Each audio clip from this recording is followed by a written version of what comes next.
Obrigado, senhora presidente, senhoras e senhores vereadores. Primeiramente, mais uma vez, parabenizar o Poder Executivo pela sensibilidade.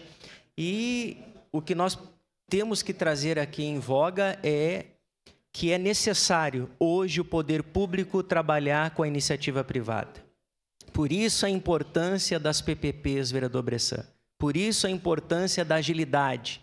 A PPP vai garantir as infraestruturas, vai garantir as reformas, vai garantir as seguranças para os nossos alunos, vai garantir com que o Poder Executivo só faça o seu papel, que é o papel de educar.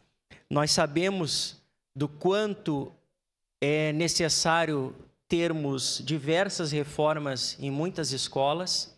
Muitas escolas estão sendo reformadas, mas outras tantas precisam dessas reformas para que possamos garantir a segurança dos nossos alunos e também o bem-estar dos nossos professores.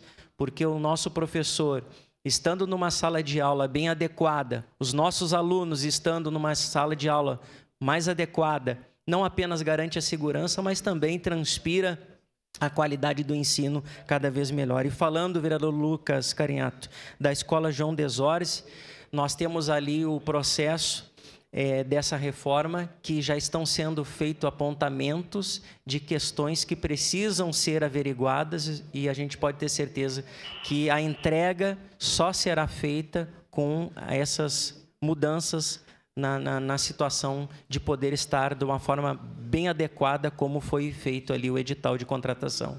Muito obrigado, senhora presidente. Estarei votando favorável a este projeto. Em declaração de voto, vereador Cadori.